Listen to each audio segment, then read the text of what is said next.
We will hear argument this morning in case 19-840, California versus Texas, and the consolidated case. General Mongan. Mr. Chief Justice, and may it please the Court, in NFIB, this Court construed Section 5000A of the Affordable Care Act to create a choice, either obtain the health insurance addressed in Sub A or pay the tax described in Sub B. In 2017, Congress didn't change Sub A or Sub B. Just reduce the amount of the tax to zero. 5000A still presents a choice, either buy insurance or do nothing. That inoperative provision doesn't harm anyone, and it doesn't violate the Constitution. Now, respondents insist that the 2017 amendment requires the court to tear down the entire ACA, but that theory rests on two untenable arguments. First, respondents contend that Congress transformed Sub A into a command when it zeroed out the tax. That reading is contrary to this Court's construction of the same text. It's at odds with how Congress and the President understood the amendment, and it would attribute to Congress an intent to do exactly what this Court said would be unconstitutional. Second, respondents argue that if this single provision is now unconstitutional, then every other provision of the Act must also fall. But the starting point of any remedial analysis would be the strong presumption in favor of severability, and here the text and statutory structure powerfully confirm that presumption. After a year of debate about the future of the ACA, Congress made a single surgical change. It made 5000A unenforceable by eliminating the only legal consequence for not buying insurance, and it kept every other provision in place. So we know the rest of the Act should remain in effect if 5000A is held to be unenforceable, because that's the very framework Congress itself has already created. Mr. Chief Justice, I welcome the Court's questions. Thank you, General Mongan. I'd like to begin with the standing issues. Is someone who does not follow the mandate and purchase insurance violating the law? Not on our view, Your Honor. We think that this is an inoperative provision and there is no legal command.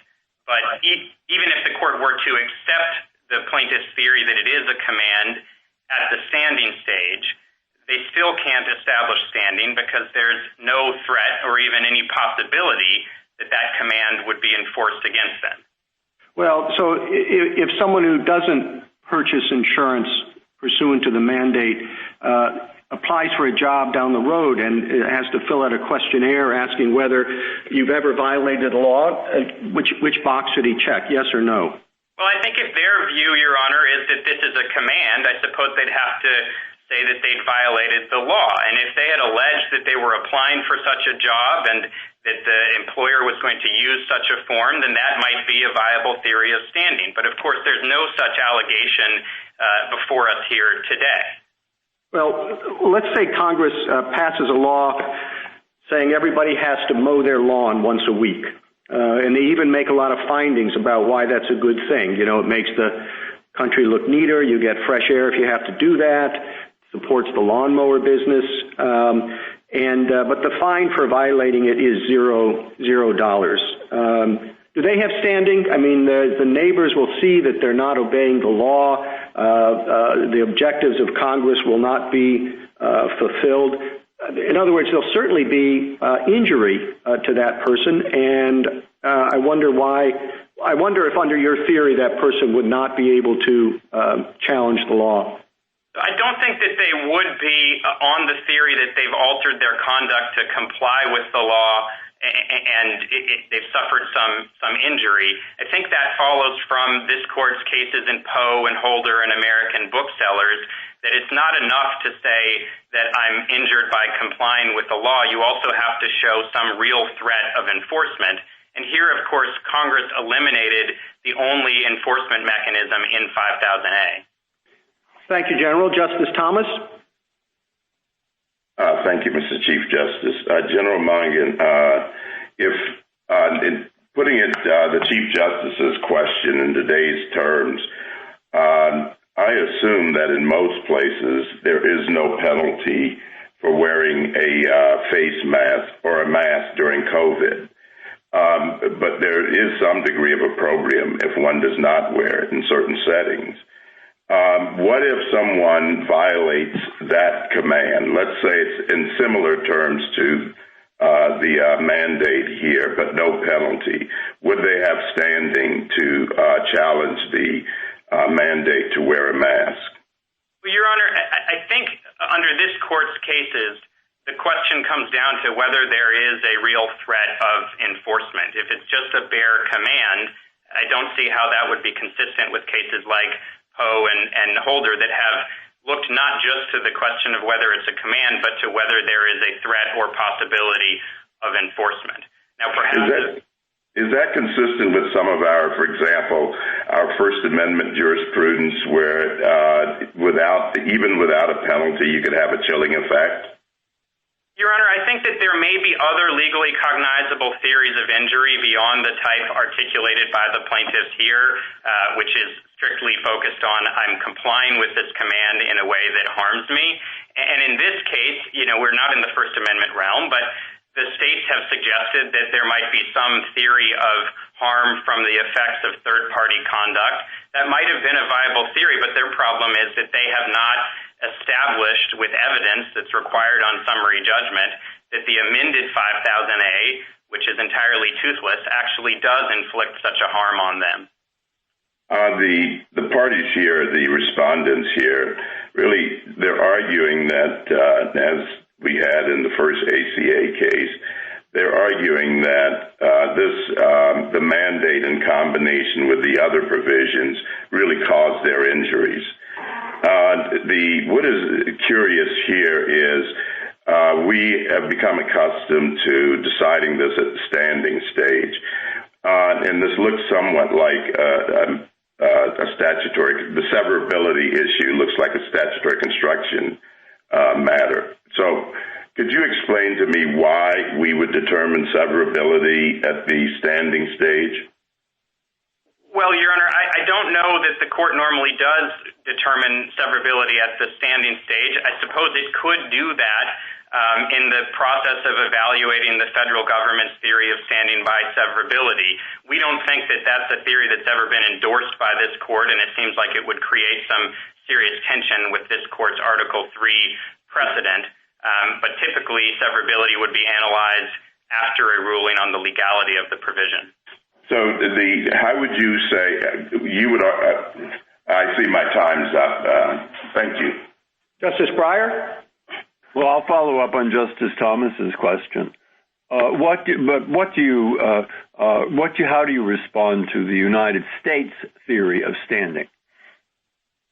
So it's a novel theory. It's never been endorsed by this court. It would create a fairly massive loophole in Article 3 because in the ACA context, for example, any American who's regulated by any provision of the ACA, biosimilars or the menu calorie count provision, would be able to challenge 5000A without showing that that provision actually harmed them. And I do think it's in tension with this court's Article 3 precedent in several respects. First, what the court has indicated in cases like Daimler-Chrysler is that a plaintiff needs to establish standing for each claim, and they need to show that they are injured by the allegedly unlawful conduct or provision.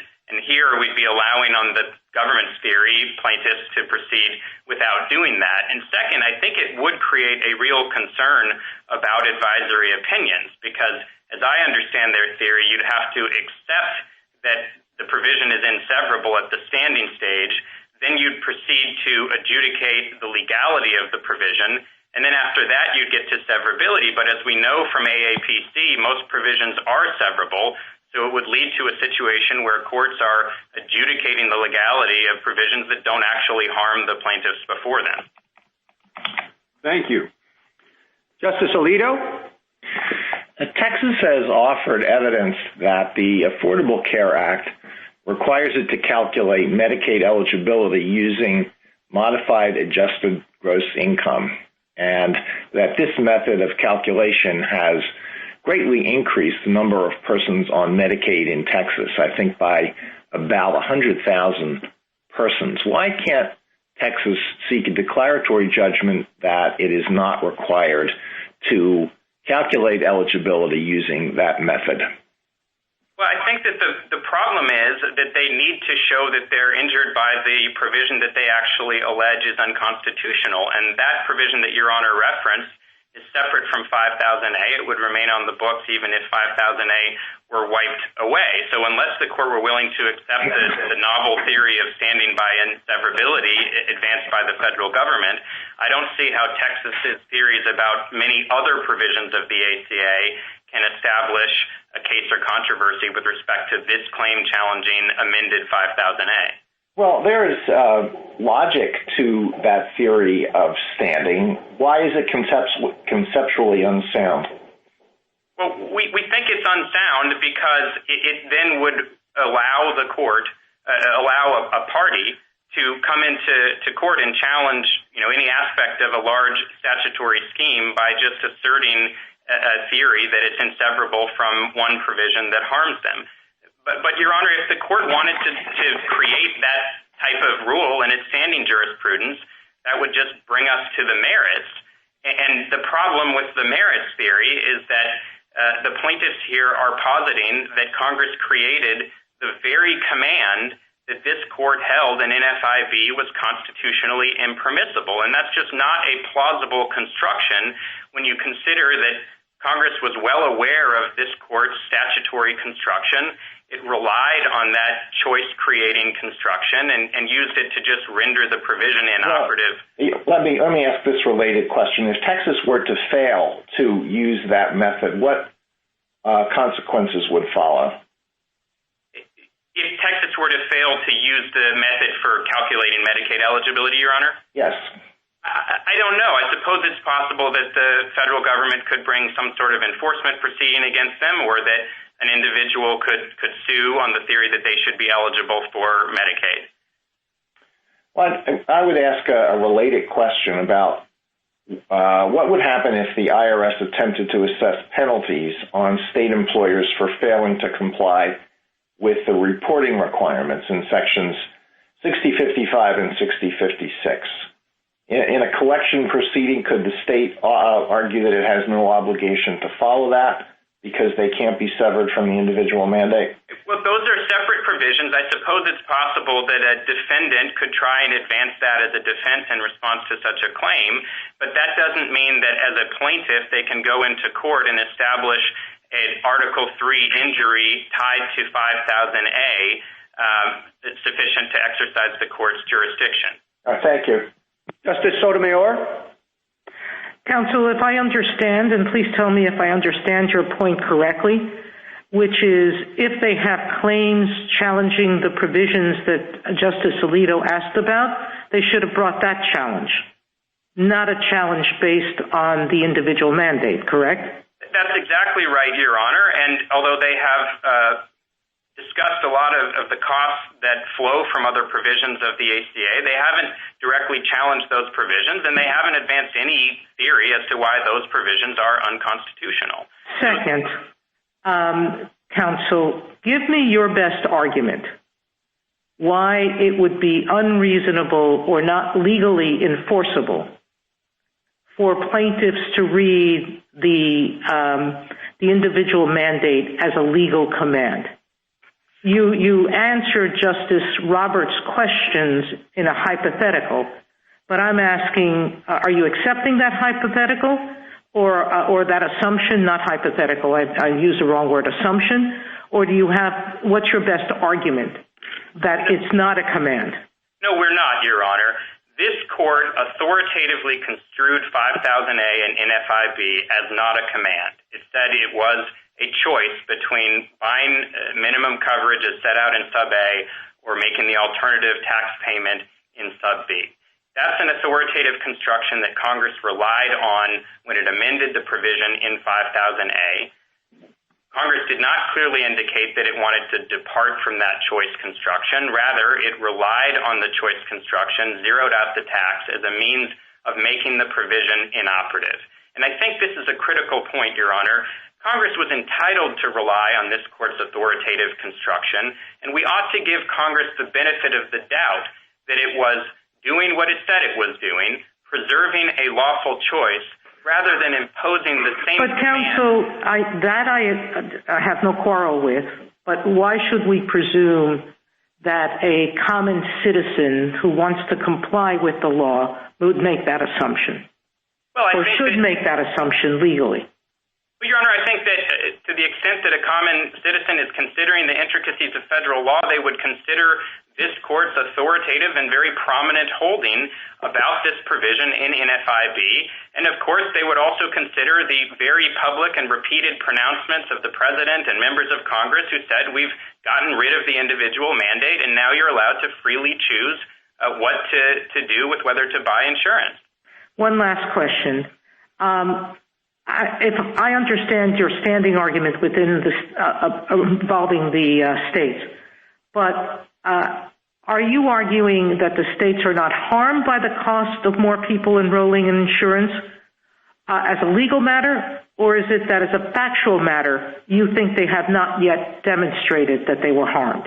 As a factual matter, Your Honor, we're on summary judgment. It was their burden to introduce specific facts showing that amended 5000A actually drives up their costs. They put in 21 declarations, but they didn't actually address that point. So how do you deal with their argument that you had the burden of coming forth with evidence?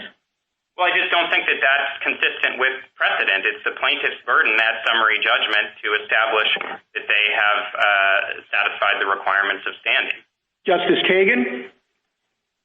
General, just continuing on this point of the state standing, I mean, why wouldn't it be right to say something like, look, you can expect that as a result of this law, more people will buy insurance, even when there's no enforcement mechanism.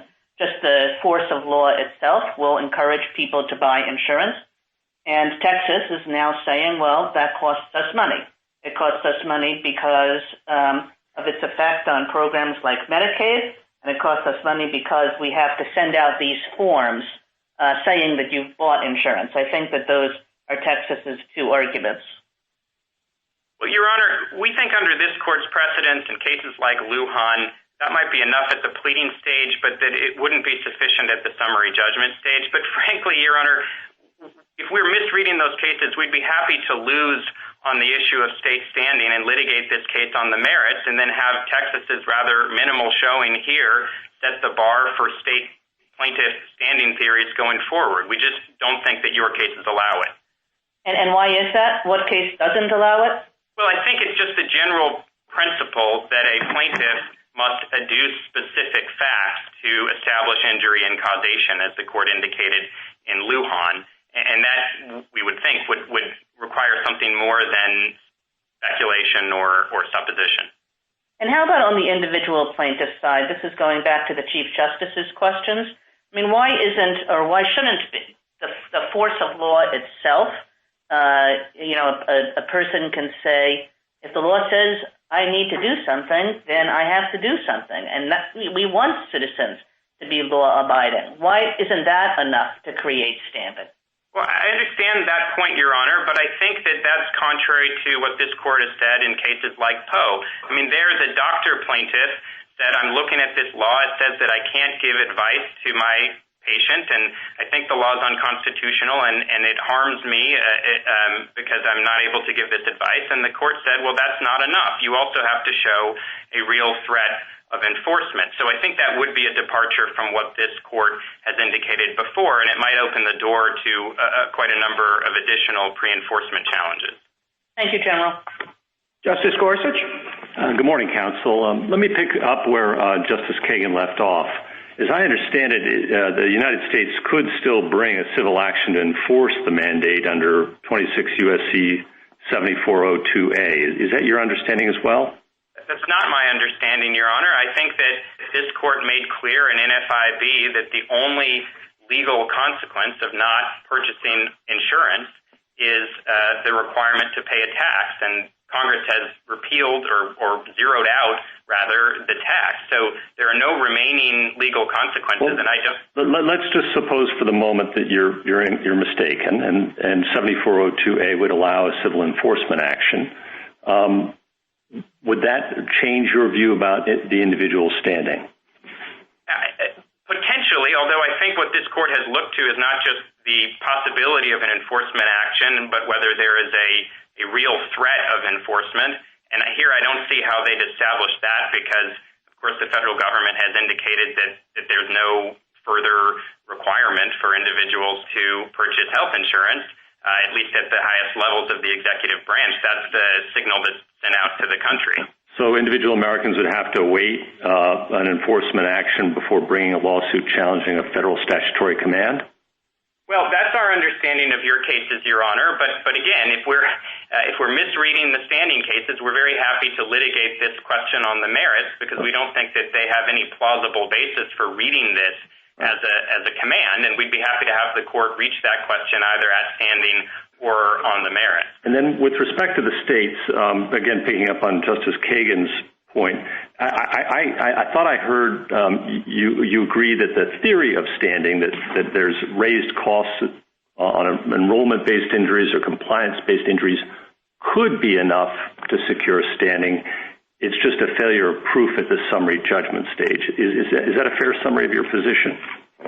Yes, that follows from Department of Commerce. States can establish standing if the predictable, if they actually identify specific facts showing that predictable choices by third parties are going to drive up state costs. But unlike the census case where we had lots of expert declarations and specific facts and detailed government memoranda showing that connection, Texas here has just not introduced any specific facts indicating that amended 5000A would inflict a concrete harm on the plaintiff state.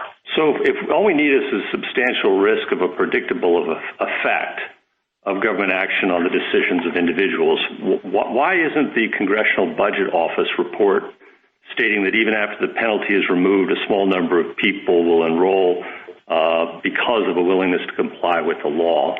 And it follows from that there will be increased costs to the states. Your Honor, I think the CBO report from 2017 is probably the best thing they have going for them on state standing. We don't think it's sufficiently specific. It's a single sentence, and CBO didn't offer any data backing it up. And do you disagree with it? I don't think that we have any basis to agree or disagree with it. So it's an uncontested fact in the record? No, I don't believe that's right, Your Honor. It doesn't say anything specific to the plaintiff states, and it doesn't say anything specific to plaintiffs who are eligible for state health plans. So we wouldn't think that that's enough at the summary judgment phase. But again, Justice Kavanaugh? Thank you, Mr. Chief Justice, and good morning, General Mongan. To pick up on individual standing questions of the Chief Justice and Justices Kagan and Gorsuch, suppose Congress passed a law requiring every American who lives in a house to fly an American flag in front of the house. There's no penalty, and the question then is individual standing. Under Lujan, you're the object of the regulation as a homeowner. It's a forced acquisition of an unwanted good or service. Why isn't that enough to give you standing, knowing that some people are going to do that, buy the flags and fly them simply because Congress requires that? Well, Your Honor, I think if their theory was identical to what the individual plaintiffs advanced here, simply that, look, we are actively complying with this and it is causing us harm, that would run into a similar problem with the Poe line of precedent. But there may be some other legally cognizable injury, especially in the First Amendment context. And we're not disputing that plaintiffs can try and advance those types of theories of injury. We just don't think that they're substantiated under the circumstances of this case. And on the CBO report that Justice Gorsuch mentioned, do you disagree that some people will follow the mandate and purchase insurance solely because of their willingness to comply with the law? I don't have a basis for disagreeing with it or agreeing with it, Your Honor. I think it is unlikely, as the dissenting judge below noted, that individuals who wouldn't already take advantage of the very generous Medicaid programs or state employer health plans would do it solely because of an unenforceable command. But again, if we're wrong on that, it just brings us to their untenable merits theory that Congress has created a command that this court said was constitutionally impermissible, even as it was telling the American people that it was trying to get rid of or make inoperative this provision. On the point that you mentioned that allowing individual standing here might open the door, are you aware of any other examples in the U.S. Code, at least, where Congress has enacted a true mandate, not something hortatory, but a true mandate with no penalties? Your Honor, I'm not aware of that, and we don't think that's what Congress did here. We think that they just... Yeah, I take that point. I was just wondering if you were aware of an example. On the merits of the claim, under NFIB, obviously it was justified under the taxing clause, but it now doesn't raise revenue. How do you respond to that point? So in light of the NFIB construction, what Congress did here was to create an inoperative provision. It doesn't require anybody to do anything, and Congress has routinely created inoperative provisions. It's done so since the founding, and they haven't been viewed as constitutionally problematic because they don't alter legal rights or responsibilities or bind anyone. Thank you. Justice Barrett? What should we make of the fact that Congress didn't repeal the provision? I mean, you said earlier repeal, and then you corrected yourself and said zeroed out. I mean, you're asking us to treat it as if it functionally has been repealed, but that's not what Congress did. Does that matter? Your Honor, I think Congress understood how this court had construed 5000A as a choice, and it understood that it would make the provision effectively inoperative to zero out the tax. And that was a reasonable thing for it to do. Obviously, it was operating under reconciliation procedures. That allowed it to make the change compliant with the Byrd Rule, and CBO had told it that there was no material difference between repealing the provision and zeroing out the tax. Let me ask you another question that's related to some of the hypotheticals you've heard so far. You know, the Chief asked you about a mandate to mow the lawn, and, Justice Thomas asked you one about forcing people to wear a mask. What if, in this case, and as I understand it to be the case, you have to certify whether you've complied or not, and then the government keeps track of that. So the government keeps track of whether you wore a mask or whether you purchased health insurance. Does that change your view of whether there's an injury? Well, I'm not sure that there is an ongoing certification requirement, at least in the tax forms, Your Honor. Perhaps that would change the analysis. But if we get to the merits, then I think that it's plain that this is not an operative provision and there is no ongoing command. So even if that would establish standing, it wouldn't be enough to allow the individuals to prevail on the merits. And, Your Honor, I would like to just make the point that if the court were to disagree with us on the merits and hold that this is a naked command, then the only proper remedy for that would be an order making the provision unenforceable and holding that it's invalid. That would completely address the problem. What would be deeply problematic for the plaintiff, for the petitioner states, and for the rest of the nation is if plaintiffs were allowed to leverage this single inoperative provision to tear down hundreds of other provisions that Congress... Counsel, but let me just return to the question on the merits. So the states have said these forms 1095B and C do require, as part of taxes, for one to certify whether or not one has maintained the minimum coverage necessary. Is that incorrect? Well, Your Honor, the states do have to send out the forms. Those are required by separate provisions, and they serve continuing purposes related to the premium tax credit and the employer mandate that have nothing to do with 5000A.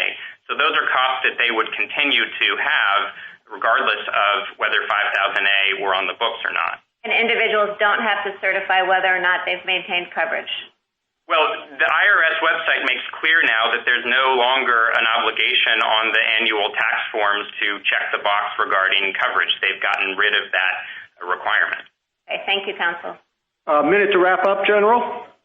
Thank you. The plain intent of the 2017 amendment was to make 5000A inoperative and unenforceable, not to impose the very command this court said would be unconstitutional. And the current statutory framework makes clear that Congress wanted every other ACA provision to remain in effect if 5000A were unenforceable, because that's the precise situation Congress created.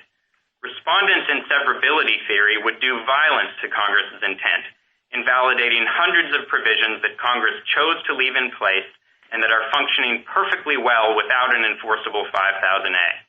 It would cause enormous regulatory disruption, upend the markets, cast 20 million Americans off health insurance during a pandemic, and cost the states tens of billions of dollars during a fiscal crisis.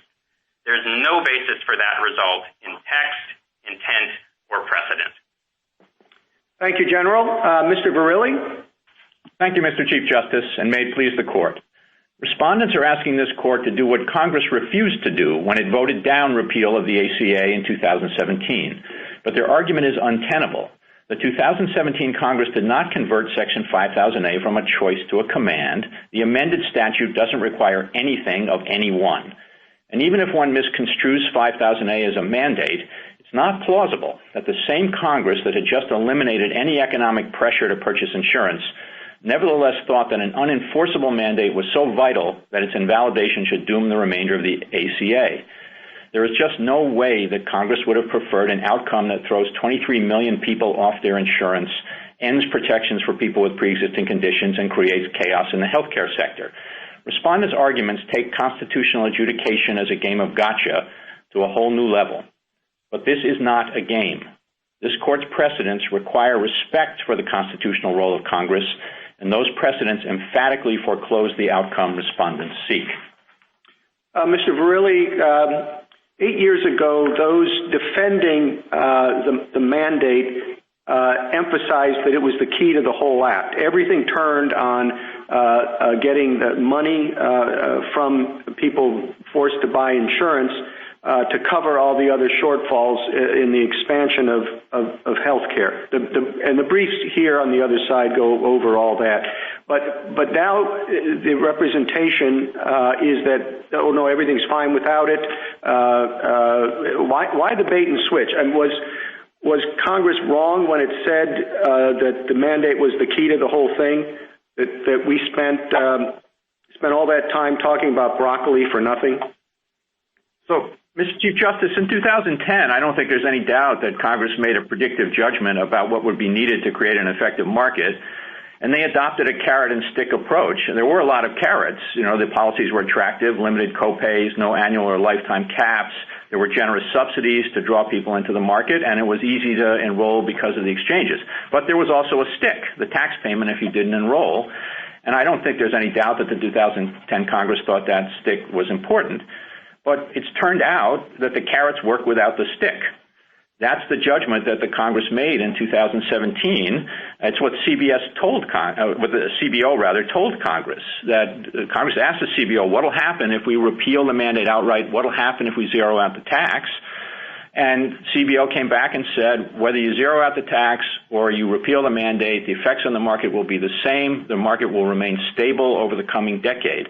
And if one looks at the amicus briefs filed by the health insurance industry, the Blue Cross brief, the AHIP brief, if one looks at the AMA brief, all those briefs are confirming that that judgment was correct, that it turns out that the carrots worked without the stick, brought enough people into the market to allow it to sustain itself. And, you know, Congress is allowed to learn from empirical experience in the world and adjust its policy choices, and that is what happened here.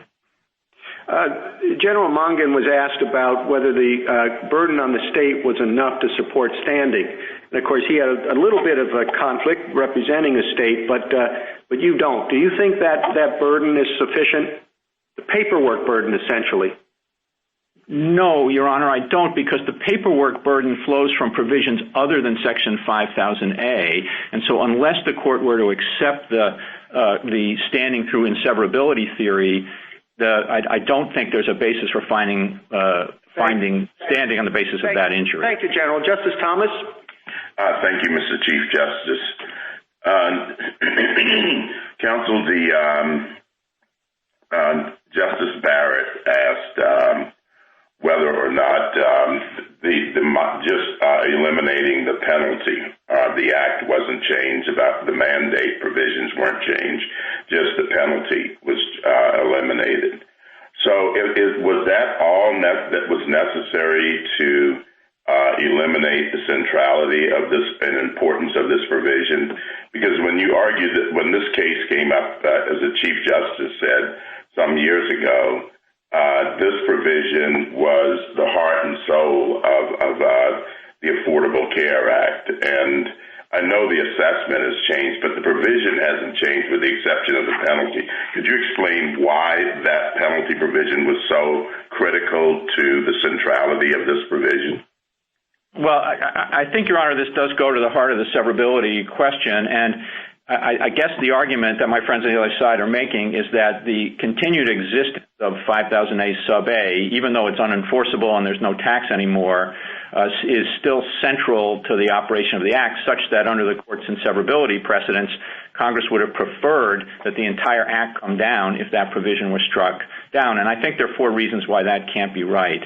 First, you'd have to accept that the 2017 Congress said, we're going to eliminate any financial pressure to stay in the market, but the moral suasion is still so important that the entire law has to fall. And I just don't think that's a plausible account of what happened in 2017. Second, Congress asked the CBO what would happen if they repealed, what would happen if they zeroed out the tax. And the CBO came back and told Congress the effect on the market will be the same either way. In other words, there will be no material difference between zeroing out the tax and flatly repealing Section 5000A sub A. And that's the context in which Congress acted here. Third, the contemporaneous history is quite clear. The president, the congressional leadership, the bill sponsors, the committee chairman, they all were shouting from the rooftops that they were repealing the mandate and giving citizens complete flexibility about whether to purchase insurance. That is not what you would be saying to the world if you thought that moral suasion was essential to keep the system going. And finally, even if you thought that Congress really did have an interest in continuing moral suasion, that doesn't mean that they would have preferred to bring the whole ACA crashing down if 5000A were declared unconstitutional. And in that respect, I think it's a lot like Celia law. There, in contrast to here, you had actual evidence that Congress wanted the CFPB director to be independent of the president. And that was here was just a hypothesis. There was evidence, but the court made the judgment there that Congress would not have preferred to see the entire CFPB come crashing down if that independence were eliminated. And I think that same kind of reasoning applies very strongly here. Thank you.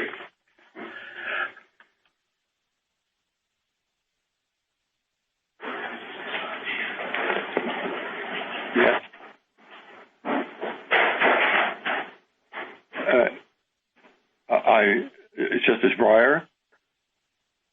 Can you hear me? Justice Breyer? Yeah. Thank you, Justice Breyer. Yeah.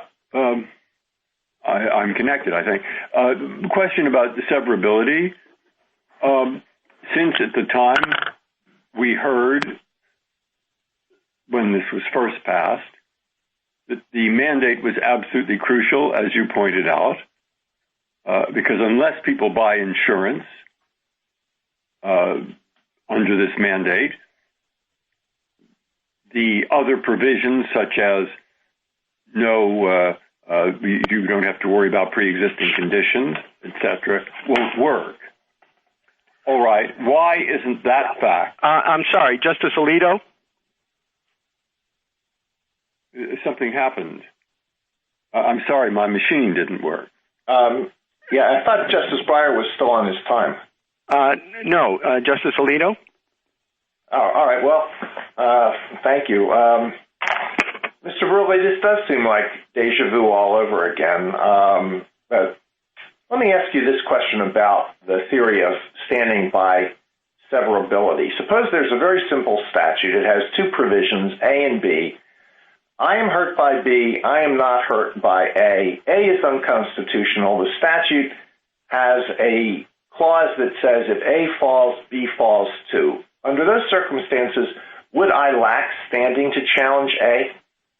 Well, that hypothetical definitely tests the limits of our objection to standing through inseverability, and I think it would be hard to maintain that position in the face of a statute like that. But what I will say, Your Honor, is this, that what it does point up, I think, is that if the court is going to validate the theory of standing through inseverability for the first time, that it ought not to do so combined with a presumption of inseverability at the standing stage, because even the situations like the one Your Honor's hypothetical describes are going to be very rare. Most of the time, as the plurality opinion in AAPC acknowledged, severability will be the outcome. And so if one presumes inseverability, even in cases like this one without an inseverability clause, then I think that is, as General Mongan identified, an open invitation to advisory opinions, because you're going to grant standing on the basis of the injury caused by Provision B, hold Provision A unconstitutional, and then say, but it's severable, and therefore the challenger doesn't get any relief. And so I think that's the problem. So I do think if the court really thinks that standing through inseverability is a valid theory of establishing Article III injury, that that ought to come with an analysis at the standing stage of the severability issue. What you have said about what Congress thought in 2017 perhaps illustrates the difficulty of trying to identify anything that was thought by the majority of Congress other than what it says in a law. A lot of people, a lot of members in 2017 may well have thought that eliminating the penalty or the tax would not cause any harm and the whole act could continue to function well without it. But others who voted for it may have done so precisely because they wanted the whole thing to fall. So I don't know what we can make of what was done in 2017 along the lines that you've said. So, Your Honor, I think that question points up the wisdom of the analysis in the AAPC plurality to focus on objective indications, statutory text and context. And beyond that, I would say I don't think it would be an appropriate thing for the court to do to assume that there were members of Congress who actually acting in violation of their oath to uphold the Constitution by voting for a provision they knew to be unconstitutional in the hope it would bring the law down. I just don't think that's a premise the court ought to indulge in any case, and certainly not in this one. When applying the objective factors, what we know is that Congress zeroed out the tax penalty, which is a very strong textual signal that Congress did not think that 5000A sub A needed to, what was necessary to play any significant role in maintaining these markets. And of course, the context here. Justice Breyer, we apologize for the audio difficulties, and we'll go back to you. Oh, that's all right. It's not a problem. Go ahead. Justice Sotomayor? Counsel, am I assuming your answer to be that given a choice between or among, because there could have been many choices, between invalidating and the entire ACCA and just zeroing out the tax, that the 2017 Congress's choice was to just zero out the tax, correct? Yes, that's manifest on the record, Your Honor. There were efforts to repeal the entire ACA. Those efforts failed in the Senate. They were voted down. So we know that that effort to repeal the entire ACA was voted down, and the only change made was the zeroing out the tax in 5000A. And so if the choice is, yet again, after NFIB, declaring the individual mandate unconstitutional, if one sees it as a command, the 2017 Congress has already told us that it doesn't want the rest of the act to fall, correct? That's certainly our position, Your Honor, and that and it just would be utterly inconsistent with everything Congress had before it, with the judgment Congress made, and with the wide announcement to the public that this amendment effectively repealed the mandate. Counsel, there's an intuitive feeling that if the individual mandate is struck down with respect to standing in the states, that they would have less reporting cost because, or less enrollees in their Medicaid and CHIPS program. That's their argument about standing, correct? That's their argument. Aside from inseverability, that's the only direct injury they claim flows from 5000. Would you address that argument?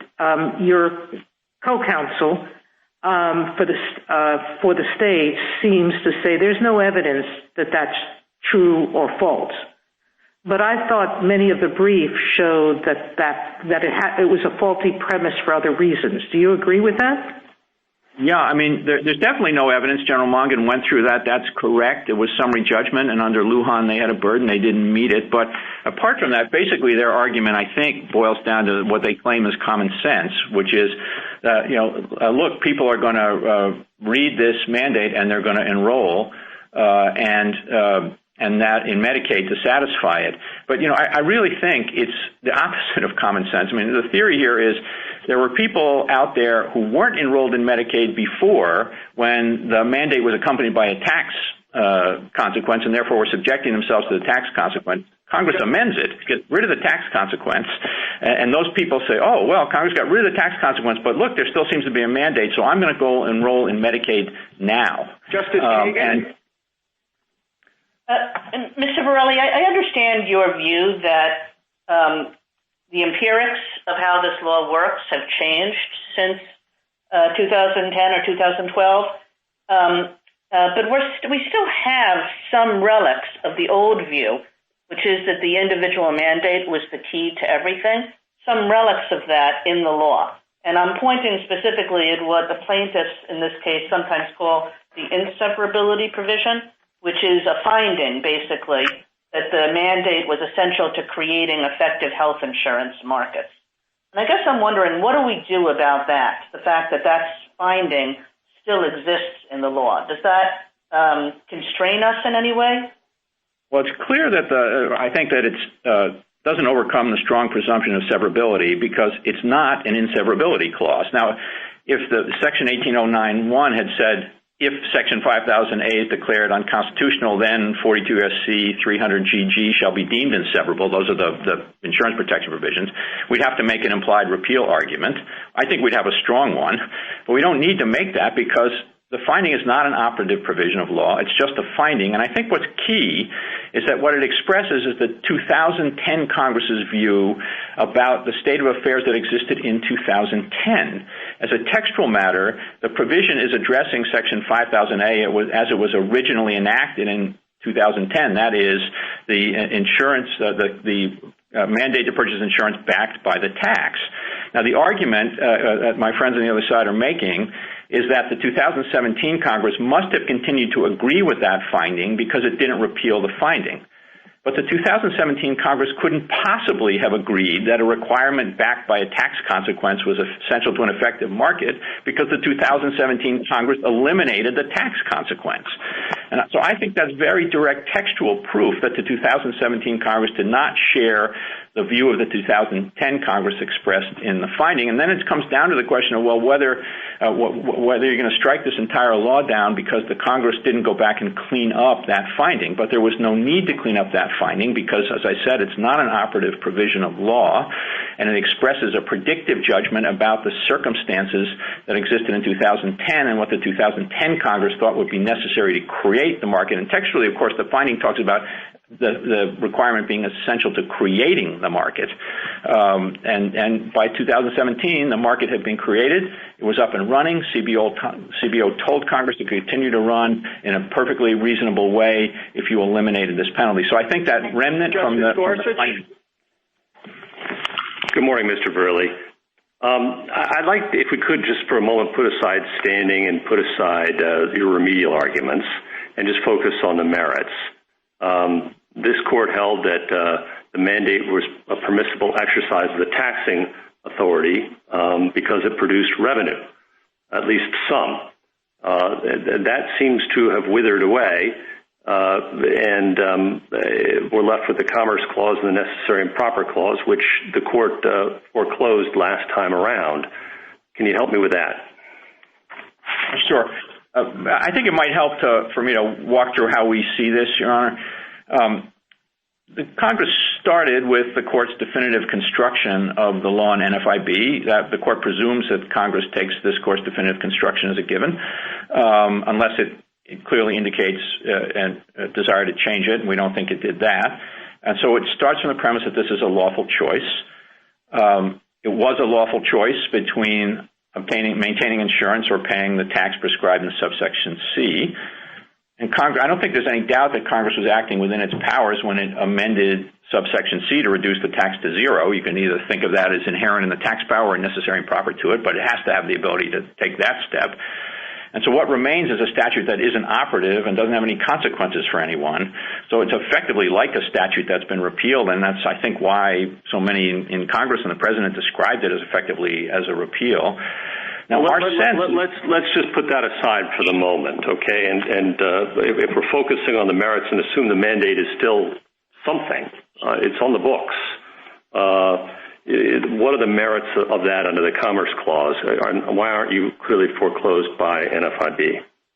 Well, we're not making an argument under the Commerce Clause because of NFIB, of course. Our view is that because it's an inoperative provision at this point, that it really doesn't have any more need for an enumerated power than when Congress enacts a hortatory statute. I understand the premise of Your Honor's question is to disagree with that. I think to the extent the court thinks an enumerated power is necessary, we think it could be justified as necessary and proper to the taxing power because it leaves the framework of the taxing mechanism in place in case Congress wants to do it in the future. Thank you, Counsel. Justice Kavanaugh? Good morning, Mr. Verrilli. Assume standing for purposes of these questions, and on the merits, the mandate is currently structured, seems difficult to justify under the taxing clause for the simple reason that it does not raise revenue, among others, so it's hard to call it a tax now. And so I think you were just indicating you can't justify it under the Commerce Clause because 5 justices in NFIB said you couldn't. Can you explain your necessary and proper argument, just so I have that?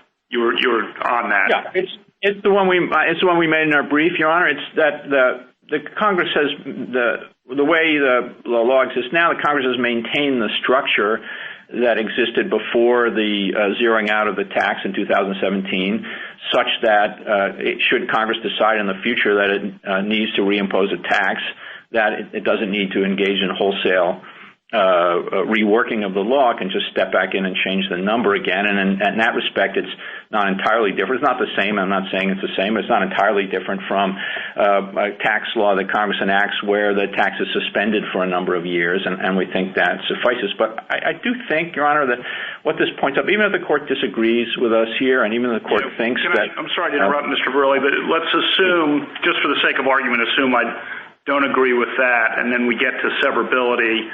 I tend to agree with you. This is a very straightforward case for severability under our precedents, meaning that we would excise the mandate and leave the rest of the act in place, reading our severability precedents. One of my questions is, do you think that's would have been the right result under the 2010 Act, or did that change in 2017, or how would you assess that? Well, I thought the amicus in 2010 made very strong arguments in favor of that result, but I do think the relevant point of inquiry was what did the 2017 Congress think, and I do think with respect, what would the 2017 Congress have preferred in the language of Celia law and the AAPC opinion, and I think that the answer, the objective answer to that is quite clear, that the very same Congress that zeroed out the tax and therefore removed any economic incentive, any economic suasion to get insurance, couldn't possibly have thought that the provision was continued to be essential to the operation of the overall system. Thank you. Justice Barrett?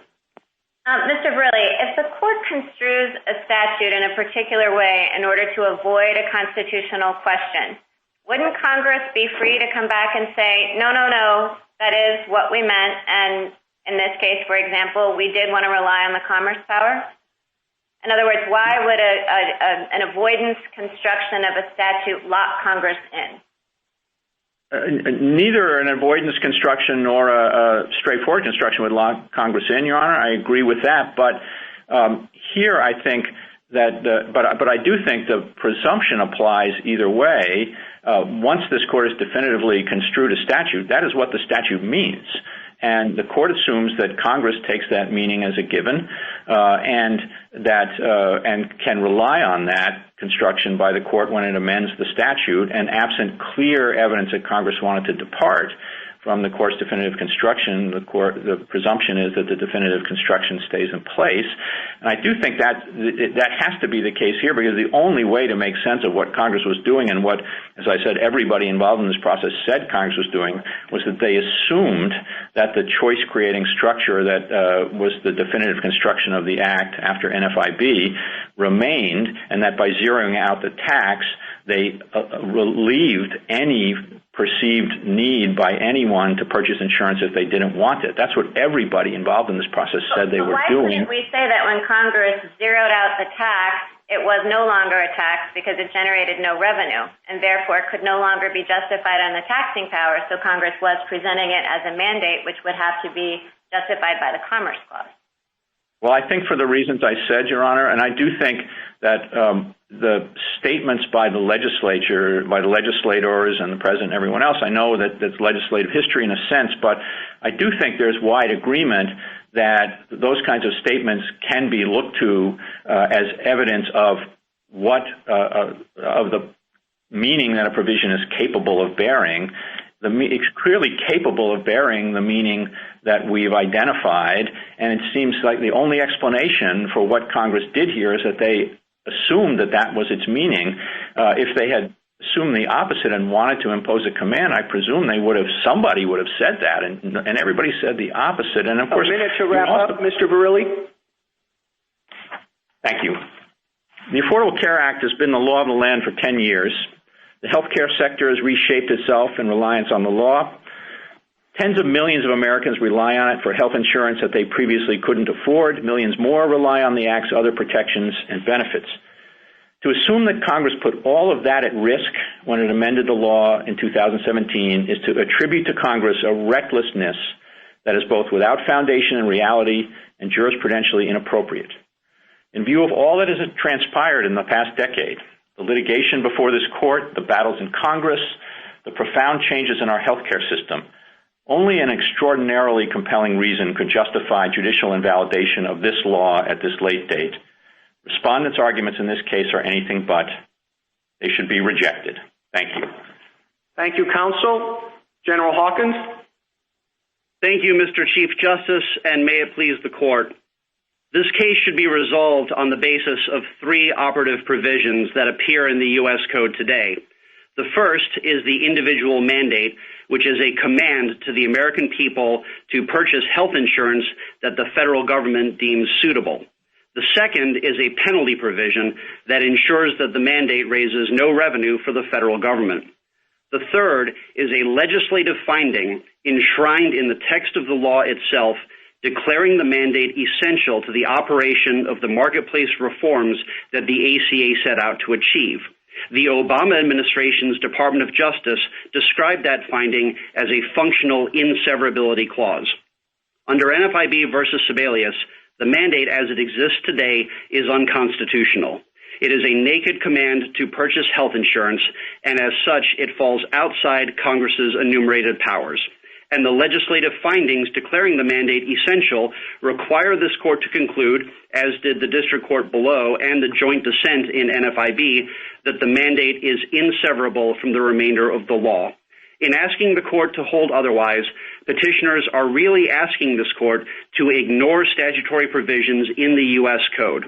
Petitioners instead prefer to hypothesize about what various legislators might have been thinking when they voted to eliminate the penalty provision, yet retain the mandate and the legislative findings. But that's just an argument that this court should set aside the text of the law in favor of non-textual considerations. That gets things exactly backwards, as this court has confirmed time and again in recent years. There is no basis to ignore the words that Congress enacted and that remain operative today. The proper course is to take Congress at its word and declare the mandate unconstitutional and inseverable from the remainder of the ACA. General Hawkins, on the severance question, I think it's hard for you to argue that Congress intended the entire act to fall if the mandate were struck down when the same Congress that lowered the penalty to zero did not even try to repeal the rest of the act. I think, frankly, that they wanted the court to do that, but that's not our job. Well, Mr. Chief Justice, I would respectfully submit that it is this court's job to follow the text of the law as written, and I think it's critical that in 2017, Congress could have excised the legislative findings in 18091, but it chose not to do so. It could have excised. But I mean, I certainly agree with you about our job in interpreting the statute. But under the severability question, we ask ourselves whether Congress would want the rest of the law to survive if an unconstitutional provision were severed. And here Congress left the rest of the law intact when it lowered the penalty to zero. That seems to be compelling evidence on the question. I don't think so, Mr. Chief Justice. I think what that establishes, or at least one reasonable reading of what happened, is that Congress wanted to give the American people a tax cut. And it went through lots of provisions of the Internal Revenue Code, cutting taxes here and there. And one place it found to give the people a tax cut was in 5000 AC. But it wanted to keep that mandate in place because the mandate would still drive people to acquire insurance. And indeed, it would have been quite reasonable for Congress to conclude that simply having a mandate will lead people to sign up for health insurance. As originally enacted, the Affordable Care Act included groups of people who were subject to the mandate but exempt from the penalty, including the very poor and members of Indian tribes. And I think that's an indication that Congress believed that simply ordering people to do something would get them to do it, notwithstanding any penalty that may be attached. General, you talked about the findings in the legislation and treat them as if they were an inseverability clause, but it doesn't look like any severability clause anywhere else in the rest of the U.S. Code to me. Well, Your Honor, there's certainly no magic words requirement for a severability clause or an inseverability clause. What we see in 18091 is a repeated emphasis by Congress that the mandate is essential to what they were seeking to accomplish. This is not some fleeting reference in one provision. In subsections H, I, and J, we see over and over again. Thank you, counsel. Justice Thomas? Thank you, Mr. Chief Justice. General Hawkins, I think we're shadow boxing a bit here. The individual mandate now has no enforcement mechanism. So it's really hard to determine exactly what the threat is of an action against you. Could you comment on that a bit and just give us an understanding of what your injury is? Sure, Justice Thomas. So we've offered 7 different bases to conclude that the standing requirement of Article 3 is satisfied. I would submit that the easiest path to confirm standing is through the injury that the states have suffered. In particular, the CBO confirmed in 2008 and 2017 that simply requiring people to sign up for health insurance would lead people to do so. And it's reasonably likely, based on that people will sign up for Medicaid who otherwise would not have done so because of the command to do so. Now, General Mongan suggested that we'd not put on evidence of that, and I respectfully disagree. We've put on the 2008 and 2017 CBO reports, the individual affidavits themselves at pages 73, 76, and 77 confirm that individuals will sign up just based on a command to do so. And there are numerous state affidavits, including from Mississippi, Missouri, and South Dakota at 148, 154, 187, talking about costs imposed by the mandate on the states. And we see the increased Medicaid enrollment set out in, for example, page 91 of the Joint Appendix, which is a Wisconsin affidavit.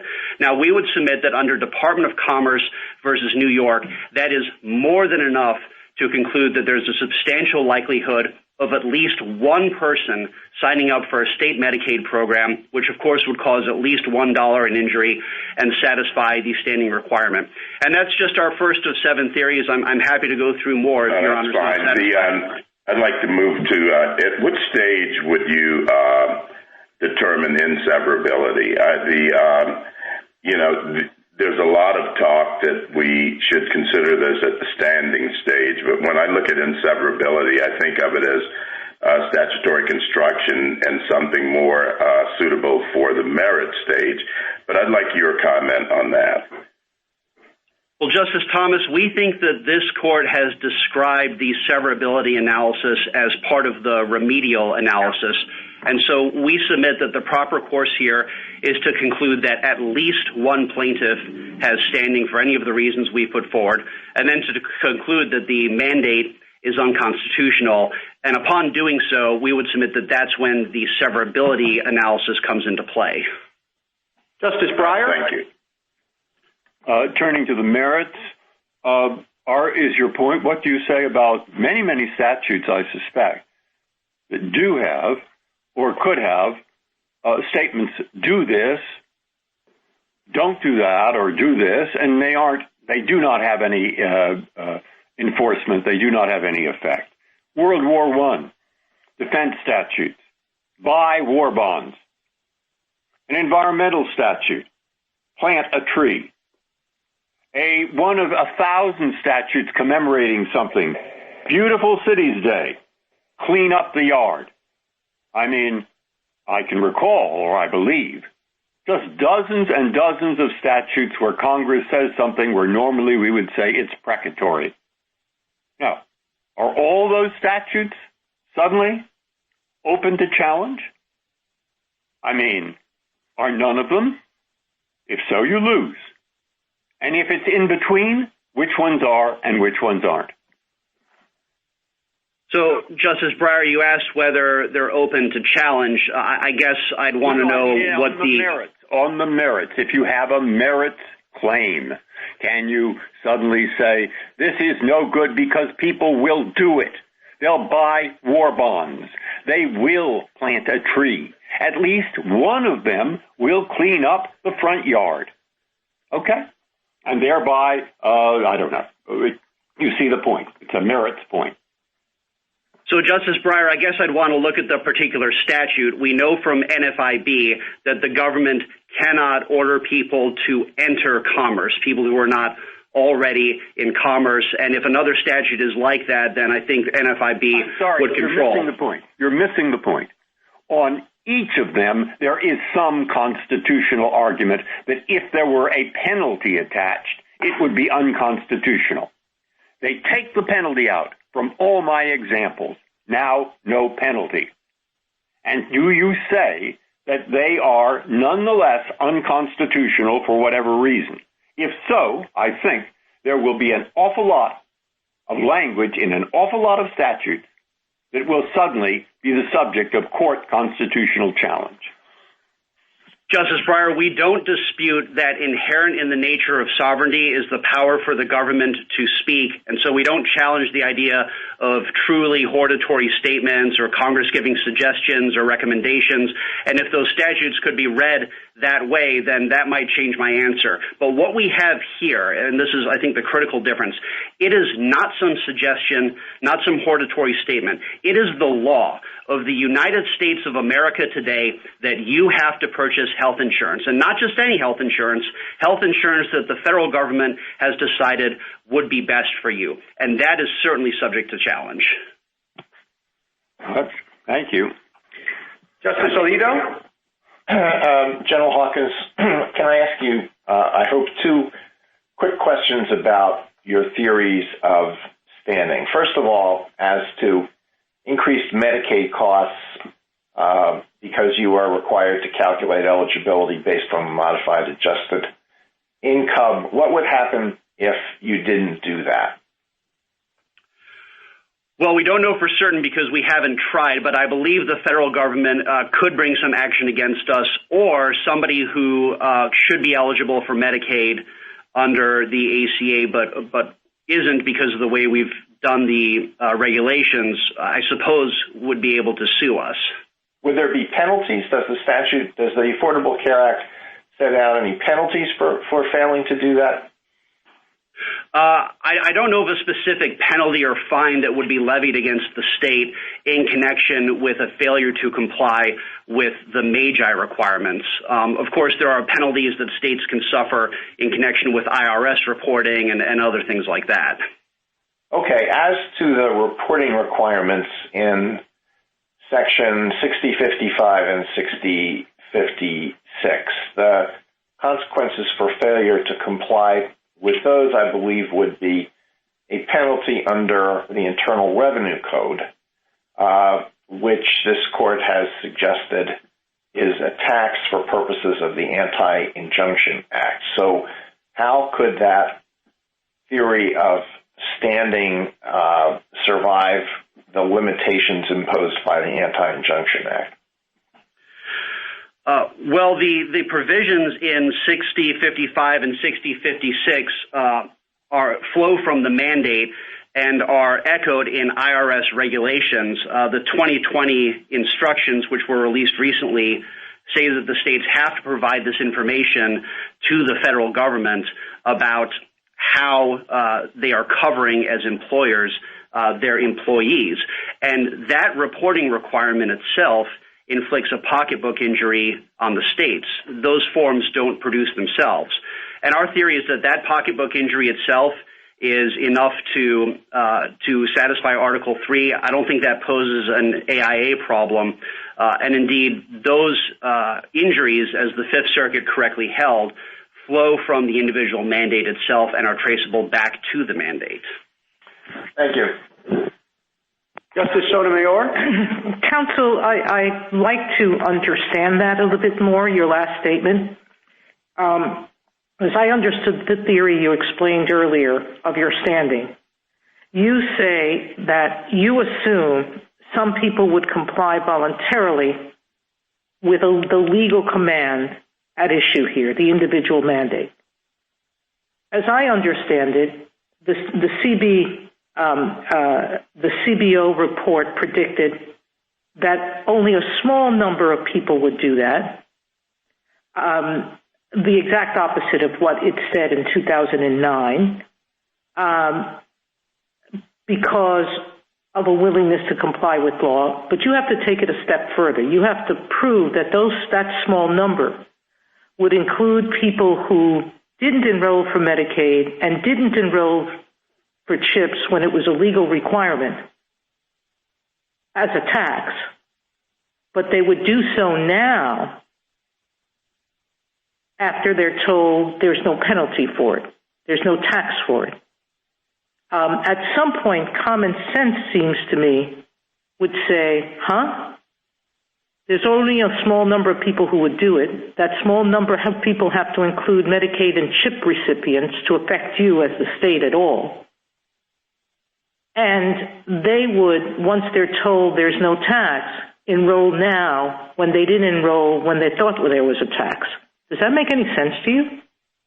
It does make sense to me, Justice Sotomayor, under Department of Commerce versus New York. I would note that in that case as well, we were talking about a very small number of people who would unlawfully refuse to respond to the census if it included a citizenship question. And the standing theory in that case was premised on assumptions about people breaking the law. Our theory in this case is, at least in part, predicated on assumptions about people following the law. The problem is that your theory assumes that people are going to pay a tax and break the law by not buying insurance, but they wouldn't do it when the tax is zero. That makes less sense. But moving on from that to the substance, okay? In NFIB, we said at least 4 times by my count that individuals cannot be compelled to buy health insurance under the Commerce Clause. They could only be asked to make a choice under the tax clause. Now, the individual plaintiffs here still believe that there's a command, contrary to what NFIB said, that they must buy health insurance. What your only remedy would be to say that provision's unconstitutional under the Commerce Clause, and it's unconstitutional under the tax clause. But I don't understand why you're entitled to greater relief when NFIB only says, it already says it's unconstitutional. We could say it's unconstitutional now, but you're arguing that somehow us saying it a second time would convince Congress that it could command you to do something we said it couldn't do. Again, does that logic make sense? It does, Justice Sotomayor, based on the text of the law. The court, of course, in 2012 upheld... We said in NFIB that we couldn't read the text of the law the way your clients want us to because it would be unconstitutional. So, Justice Sotomayor, in 3A of the Chief Justice's opinion in NFIB, that part of the opinion notes that the best reading of the individual mandate is as a command to purchase health insurance. And then in subsequent parts, 3B and 3C, the Chief Justice explained that an alternative reading was fairly possible. That's what's missing today. There is no fairly permissible alternative reading of the law. And that leaves us with the conclusion in 3A of the Chief Justice's opinion that the mandate is best read as a command to purchase health insurance, and that is unconstitutional. And the text of the law says that the remainder of the ACA cannot work without that individual mandate. Justice Kagan? Yes, Mr. Hawkins, continuing on the merits, I'm not sure I understand the position. In NFIB, we held that the ACA was not an unconstitutional command. So I would think that has to be the starting point. Now, since then, there has been this change, and in this change, where Congress reduces the penalty to zero, Congress has made the law less coercive. So how does it make sense to say that what was not an unconstitutional command before has become an unconstitutional command now, given the far lesser degree of coercive force? Well, Justice Kagan, I'd like to start with the premise of your question about the holding of NFIB. That holding is an alternative reading of the statute, a savings construction predicated on the fact that at the time, the individual mandate could possibly be read as glued together with the penalty provision. Well, I think you have to, excuse me if I might interrupt, General, I think you have to accept that holding, because that holding is what allowed the ACA to remain in existence all this time. I mean, so however it was that it was 4+1 and what exactly that one said, the holding of the court was that the ACA was not an unconstitutional command. And we would submit this court is not bound by that holding today because the underlying predicate of that holding is no longer in the United States Code today. Well, the only thing that's changed is something that made the law less coercive, is what I'm suggesting. Well, Your Honor, if you make a law less coercive, how does it become more of a command? Well, Your Honor, the law was always best read as a command, as 3A of the Chief Justice's opinion makes. You're just disputing the premise of what we held in NFIB, which has, which I don't think you can dispute. But let me go on. So 5000AE says that a class of people, and these are mostly poor people, who are subject to the mandate, but those people are subject to the mandate but have never had to pay anything. So do you think that in NFIB, what we really should have concluded was that those people were subject to a command, whereas everyone else had a lawful choice? So I think that those people, the very poor and members of Indian tribes, I think that if at any point they had brought an as-applied challenge, I think they would have been entitled to prevail because Your Honor is correct. From day one, Congress has been ordering them to do something which is beyond Congress's commerce power. I mean, doesn't it seem exactly backwards, General, to say that those people who never had to pay a thing were subject to a command when people who did have to pay, who felt the coercive power of government, were not subject to a command? Your Honor, that is Part 3A of the Chief Justice's opinion in NFIB, indicating that the mandate is best read as a command. Now, to some people, to many people, a savings construction was available at the time, but in 2017, Congress effectively took these subsection E exemptions and expanded them to everybody. And the result is that there is no tax savings construction now available, and we're just left with a command. Thank you, General. Justice Gorsuch? Well, I'd like to pick up on that, on the merits, Mr. Hawkins, and good morning. As I understood Mr. Verrilli, his argument on the merits is that this is still necessary and proper to the taxing power, and that coercive authority is still in play. It's just that Congress has chosen to set it at zero and wants the flexibility of retaining that provision in law because it might choose later to increase the tax again. And what do you say to that response? I would say two things, Justice Gorsuch. Number one, this cannot be a tax because it does not raise revenue for the government and indeed cannot raise revenue for the government. In NFIB, the court noted, citing cases going back to the 1950s, that the essential feature of a tax is raising revenue. My second response, though, is that if the necessary and proper clause were to somehow save that, that would be giving Congress a police power. Everything is potentially a tax. And if Congress could justify any legislation on the grounds that, well, maybe one day we'll impose a tax, there would be no functional limit on Article I power. Let me turn to the remedial question here, and if you could address it with respect to the individual plaintiffs. They've asked for declaratory and injunctive relief. I guess I'm a little unclear who exactly they want me to enjoin and what exactly they want me to enjoin them from doing. So the declaration, which was count one, on which the district court has entered partial final judgment, was a declaration that the mandate is unconstitutional and inseverable from the remainder of the act. The defendants include the United States, HHS, the IRS, and their respective commissioners, and so the judgment would be a declaration that the defendants cannot. Would be a declaration that the individual mandate is unlawful and inseverable from the remainder of the act. What do we do about the fact that usually declaratory judgments in aid of pre-existing remedial jurisdiction, we normally require some proof that we can remedy a plaintiff's injury more concretely than just a mere declaratory judgment? Well, here I think that we have to show that there would be an injunction that would be available, and then this is essentially an anticipatory action. So two things, Justice Gorsuch. Number one, the United States in district court insisted that an injunction would not be necessary and that it would treat the declaration as an injunction, and we took them at their word.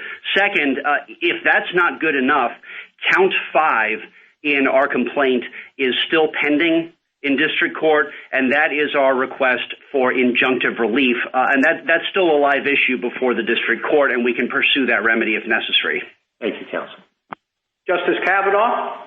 Good morning, General Hawkins. Assume for purposes of my questions that there is standing, just assume that. On the merits of the mandate, before we get to severability, I want to follow up briefly on Justice Breyer's questions, because my understanding might be a little different from his about the existence of other laws. I think when I asked General Mongan, he agreed with me that there are no examples in the U.S. Code that he's aware of where Congress has enacted a true mandate to do something to purchase a good or service, not something hortatory, but a true mandate with no penalties. Is that right? I think it is, Justice Kavanaugh. I can't think of anything, and it would make sense that were correct because the Affordable Care Act, of course, was an unprecedented statute. I believe that Congress had never tried to do before what it did here. Right, with or without penalties, right? I believe that's correct. Then on severability, if the mandate can't be justified or the mandate is currently structured, I'm using the term mandate. I understand the arguments from the other side about that term, but the mandate is currently structured, can't be justified under the commerce or taxing or necessary and proper clauses. We get to severability. And looking at our severability precedents, it does seem fairly clear that the proper remedy would be to sever the mandate provision and leave the rest of the act in place, the provisions regarding pre-existing conditions and the rest. So the question to you, obviously, is how do you get around those precedents on severability, which seem on point here? Justice Kavanaugh, I get around them by relying on the text of the statute. AAPC, Your Honor's plurality opinion for the court, recognized that non-severability clauses can be statements of congressional intent. And as I noted earlier, the Obama administration's Department of Justice referred to 18091 as a functional inseverability clause. In that statute, we've got multiple instances of Congress insisting. I'm sorry to interrupt, but inseverability clauses usually are very clear, and we did indicate what they look like in AAPC, and we cited an example of what they look like. And, you know, Congress knows how to write an inseverability clause, and that is not the language that they chose here. So I agree with you about focusing on the text, very much agree with that, but I just having trouble seeing that as the equivalent of an inseverability clause. Justice Kavanaugh, we would respectfully submit that that would elevate form over substance. In subpart H, we see the mandate as essential to the larger regulation of economic activity. In subsection I, it's essential to creating effective health insurance markets. And the same thing again in subsection J. This is Congress saying over and over again that the mandate is essential to the operation of the law. And I don't believe there's any serious argument that Congress would have enacted the ACA in 2010 but for the individual mandate or without the individual mandate. Well, they did something to that effect in 2017, however. Well, in 2017, they gave the American people a tax cut, but they wanted, evidently, to continue ordering people to acquire health insurance, and they left in place the finding saying that that requirement is essential. And it's worth... Do you think in 2017, do you read Congress as having wanted to preserve protection for coverage for people with pre-existing conditions? Because it sure seems that way from the record and the text. Well, Your Honor, we would submit that the best approach is to just look at what's in the United States Code rather than get into the game of what different legislators might have been thinking and saying in speeches and all that. And indeed, Congress certainly could have excised these findings. We've seen Congress amend legislative findings before in cases like Lopez, where Congress amended its findings in response to this court's grant of certiorari. It's telling that Congress didn't do that here, and it's telling also... Thank you. Justice Barrett? Good morning, General Hawkins. I want to go back to Justice Gorsuch's questions about standing for the individual plaintiffs. So let's say that we agree with you that the mandate, by making them feel legal compulsion to purchase insurance, has caused them a pocketbook injury. Why is that traceable to the defendants that the individuals have actually sued here? I mean, I can see how it's caused by or traceable to the mandate itself, but how is it traceable, say, to the IRS or to HHS? Why is it their action that's actually inflicting the injury? Well, so Justice Barrett, we have sued 5 defendants, including the United States, and this court has applied a long-standing presumption that the federal government acts in good faith. And by suing the 5 defendants who we have sued here, I think that's the best way of ensuring that the individual plaintiffs' injuries from the individual mandate and the other parts of the ACA that interact with the individual mandate will be fully remedied. But doesn't it really seem that Congress is the one who's injured the individual plaintiffs here, and you can't sue Congress and say, hey, you've put us under this mandate that's forcing us to buy insurance and that's harming us, right? Well, we've sued the United States. It is the United States' law that the individual plaintiffs have to acquire health insurance that the United States thinks is good for them. Let me switch gears a minute and talk about state standing. There's some confusion, or I mean, it's my confusion based on differing positions taken in the briefs about these 1095B and C statements. So the House, at page 31 of its brief, says that the states would have to issue them regardless whether the mandate is intact in the statute or not. But the states point to the cost of producing these forms and mailing them out as part of what's created their pocketbook injury.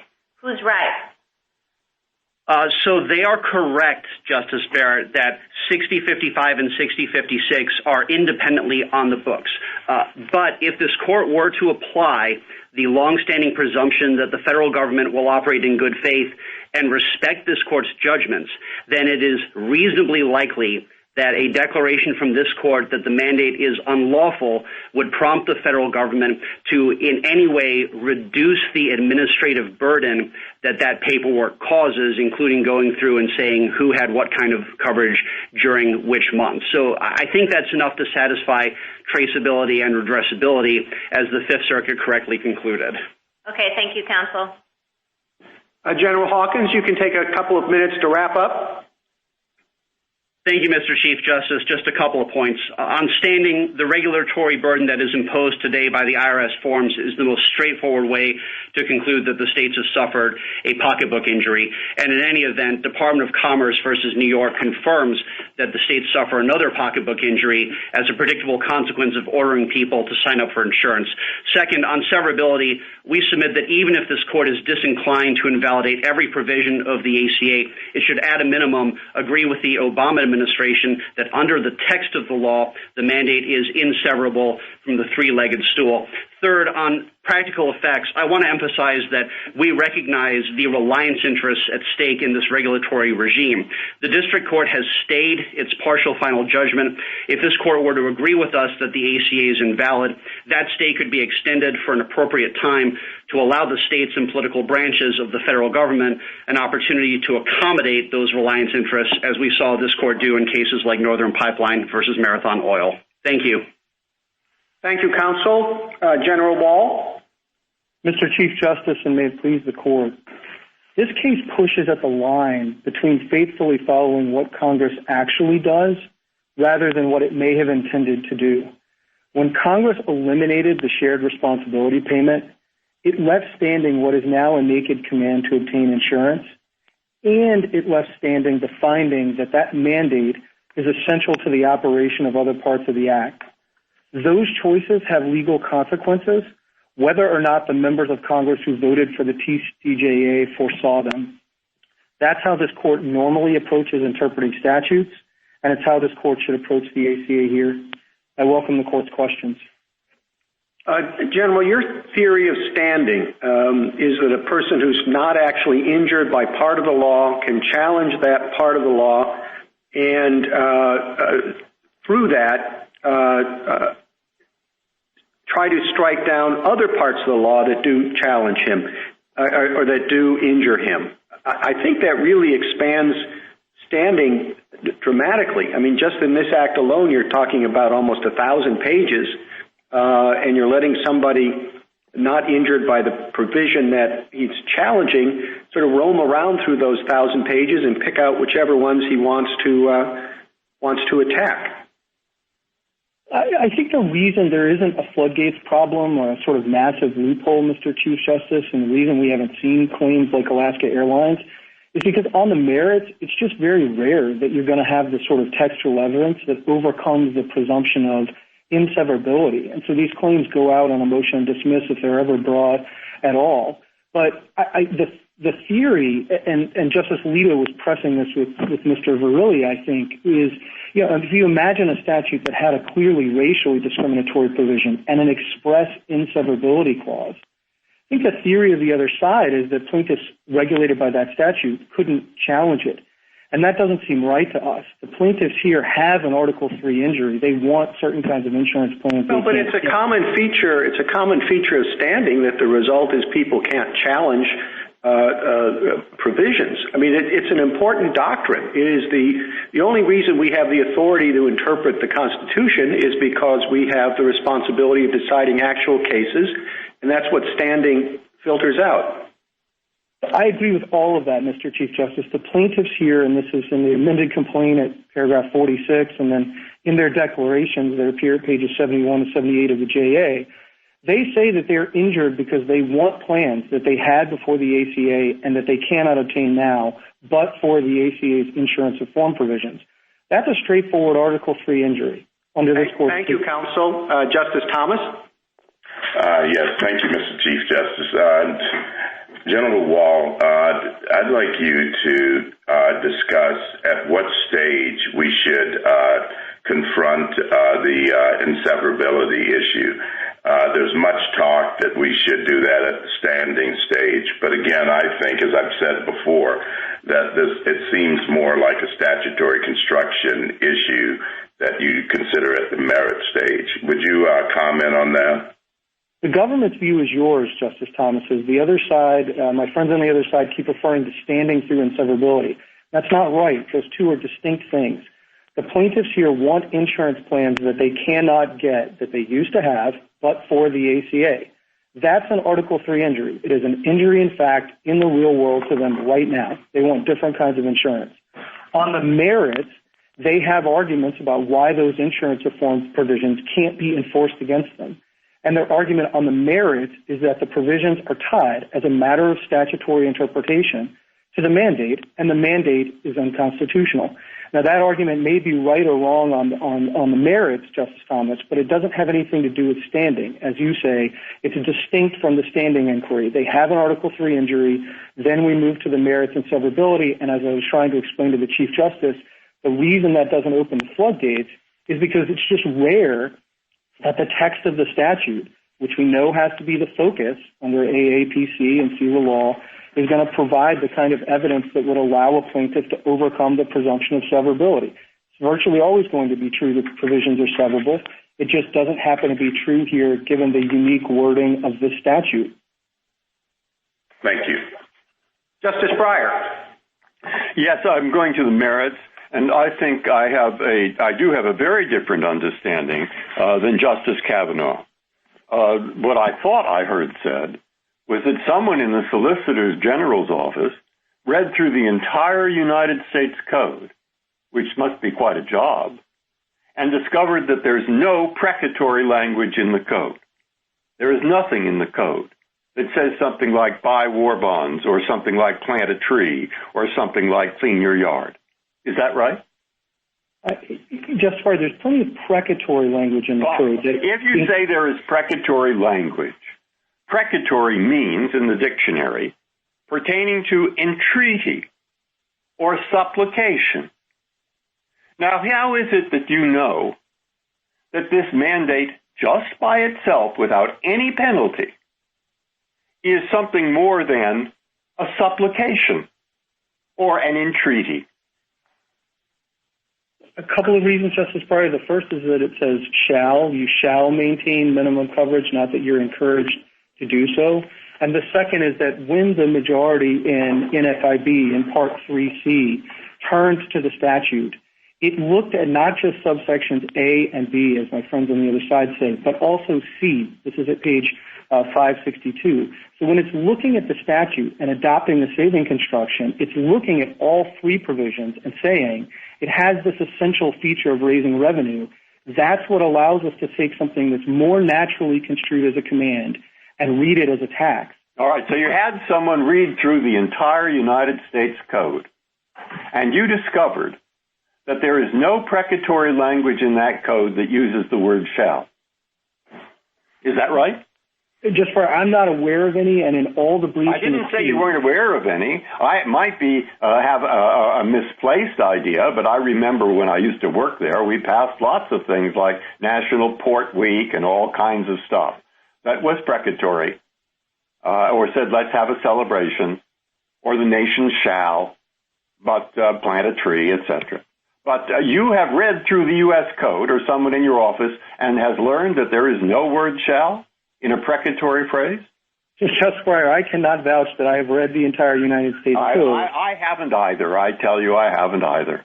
But we have looked at this question, and all of the precatory provisions to which anyone has pointed or of which we are aware say things like should, not you shall do these things. So I'm not aware of statutes that say you shall buy... between shall and should. Okay.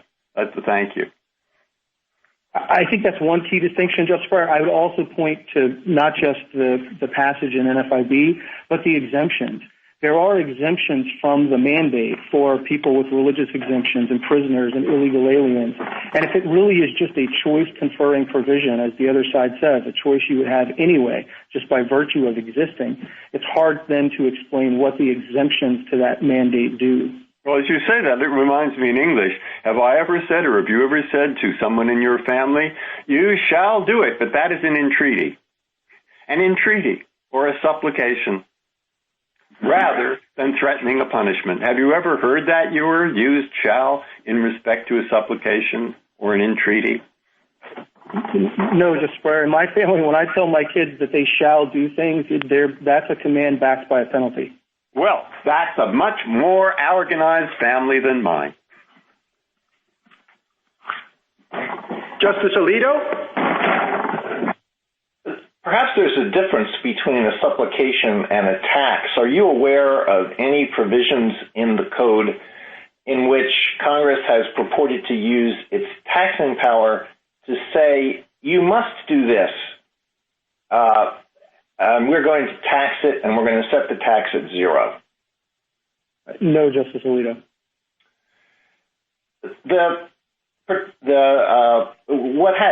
The feature of this case that has a strange aspect is the sea change that's occurred in the understanding of the role of the individual mandate between our first Affordable Care Act case and today. At the time of the first case, there was strong reason to believe that the individual mandate was like a part in an airplane that was essential to keep the plane flying, so that if that part was taken out, the plane would crash. But now the part has been taken out and the plane has not crashed. So if we were to decide this case the way you advocate, how would we explain why the individual mandate in its present form is essential to the operation of the Act?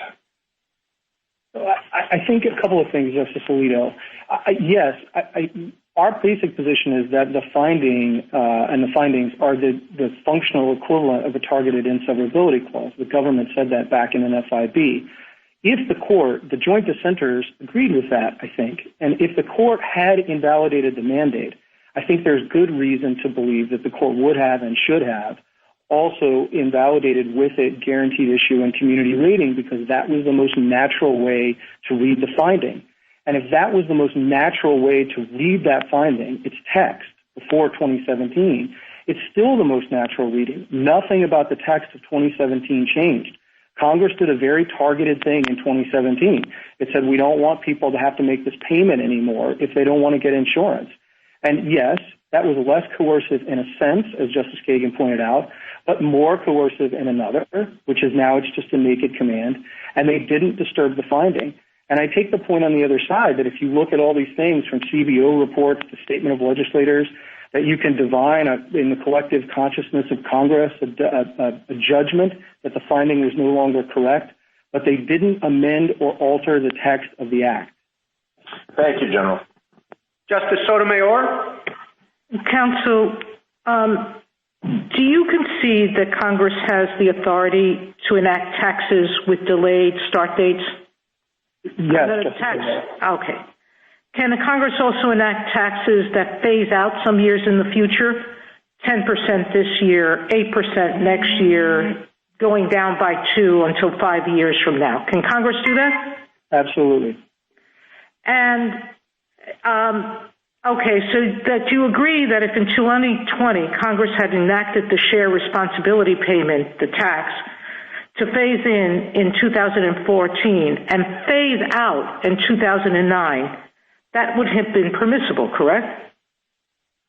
Yes, I think it would. Let me finish, counsel. If Congress had, in the TCJA, provided that the shared responsibility payment would be zero in 2019 and 2020 and 2021, but would phase back in as of 2022, would that be constitutional?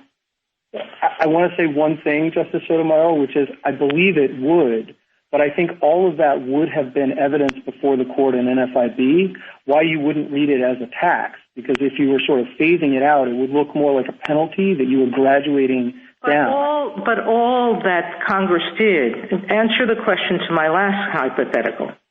If Congress had, in the TCJA, provided that the shared responsibility would be 0 for the first 3 years, but would start up at a certain percentage in 2022, would that be constitutional? If they had just delayed the payment of the shared responsibility payment, Justice Sotomayor, yes. I believe that. So what's the difference between that and a decision often made by Congress that for a certain number of years, whatever fines, penalties, taxes were due from people, they're not going to collect? We've had cases with that where I think we had a case just last year where Congress was going to pay a bonus to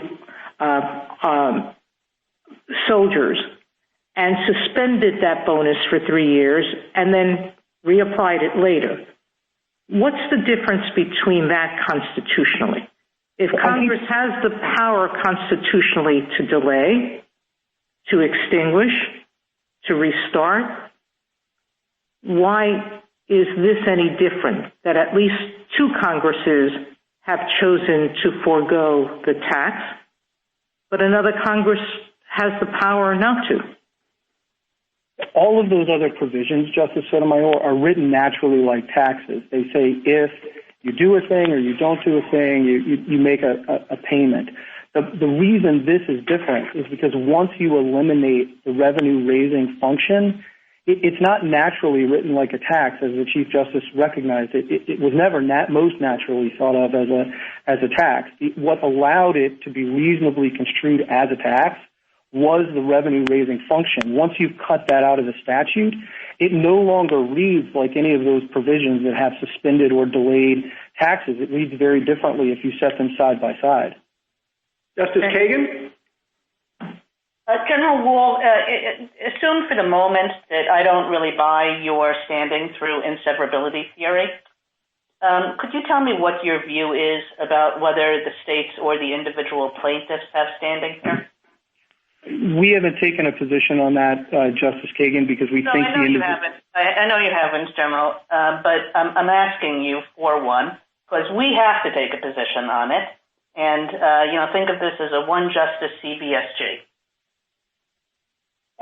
Justice Kagan, I think Justice Barrett was asking some very difficult questions about traceability with respect to the individual respondents. With respect to the states, I think at page 22 of Texas's brief, it's pointing to reporting and administrative costs in its direct role as an employer. And I think that might be enough to get the state standing. But again, I want to emphasize the United States has not taken a position on that. Okay, I mean, the United States is usually pretty stingy about standing law, so it did surprise me in much the way that it surprised the Chief Justice that you're coming in here with a theory which, to my mind, threatens to kind of explode standing doctrine. I mean, and I guess I want to go back to that because I wasn't sure I understood your answer to the Chief Justice. A lot of legislation now is in these huge packages. I mean, even more than the ACA that involve 1,000 different subjects, omnibus legislation, where it's just everybody pours everything in that they can think of.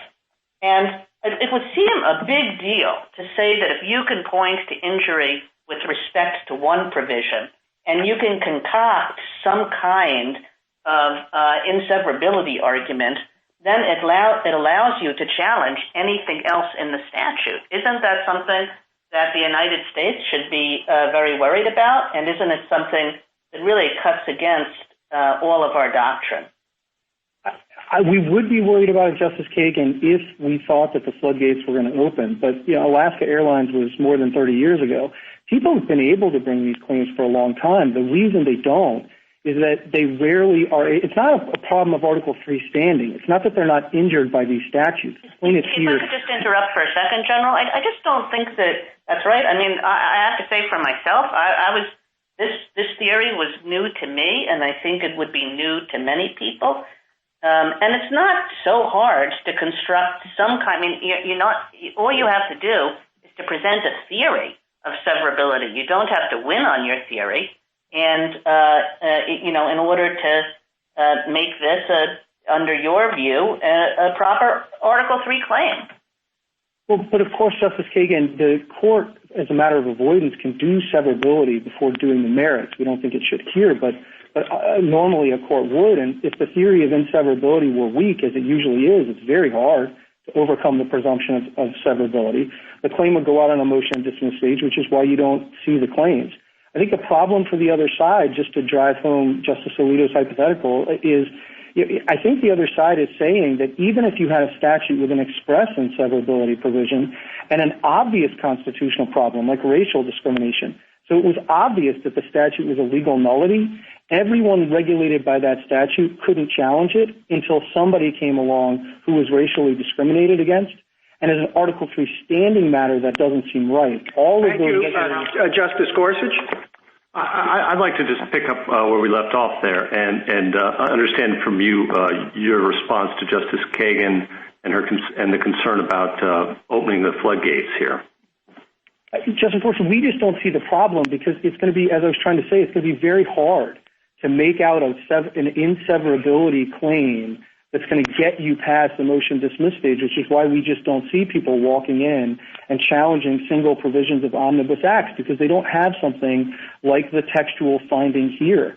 It's rare to have an inseverability clause. It's even rarer to have a factual finding that goes to exactly the same question as you're asking when you do severability. I mean, in all of the briefs in this case, no one has pointed to any other statute like this one. So I think I understand the sort of reaction that we don't see this sort of theory very often. But again, I don't think that's a function of Article III standing.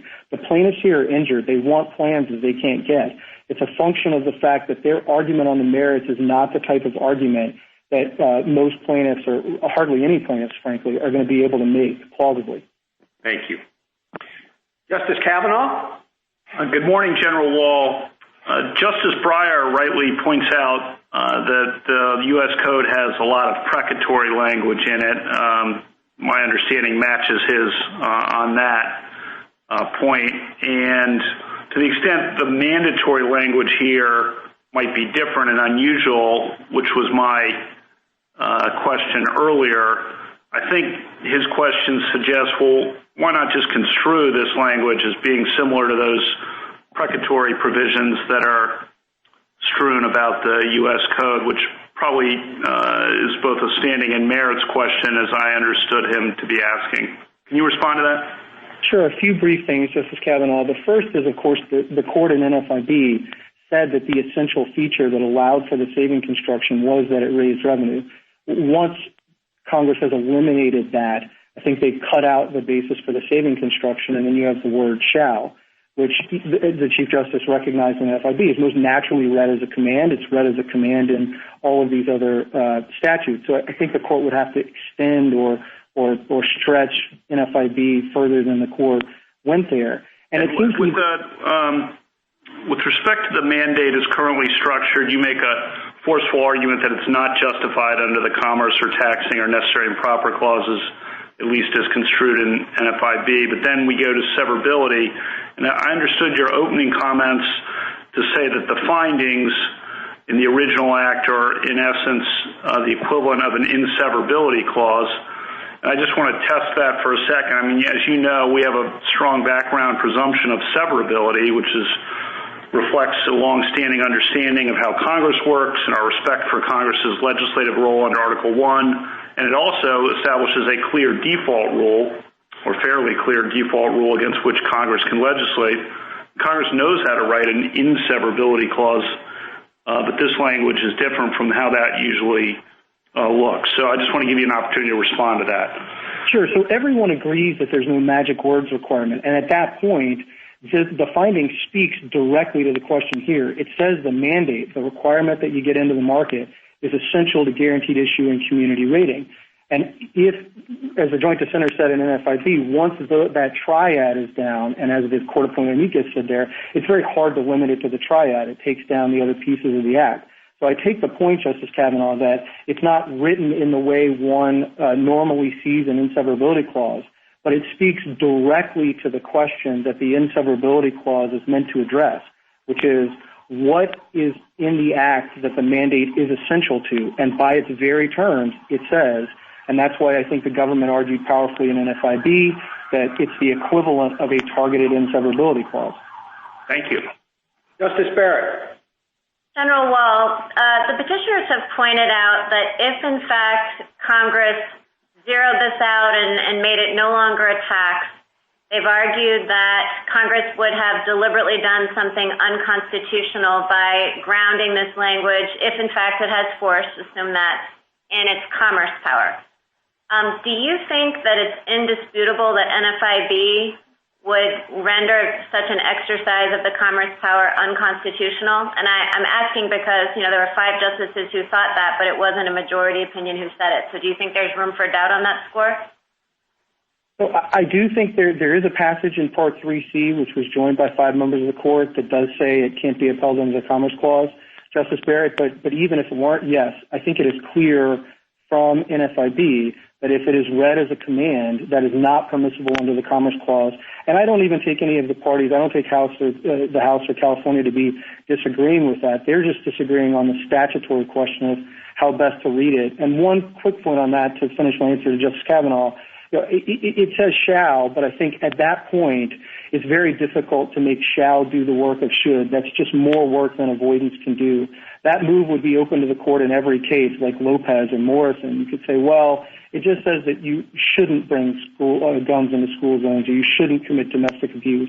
But the court took those commands as what they were, commands that people shall do or not do something. And well, let's assume that I agree with you, and that I think shall is shall and not should, and so it's a command. But don't you think then the petitioners have a point that if, as you say, NFIB squarely would say that the mandate would be unconstitutional as an exercise of the commerce power as opposed to the taxing power, that it would be odd for us to construe the statute as Congress saying, well, we're going to change the statute in a way that's going to render it constitutional, or this provision in a way that will render it unconstitutional?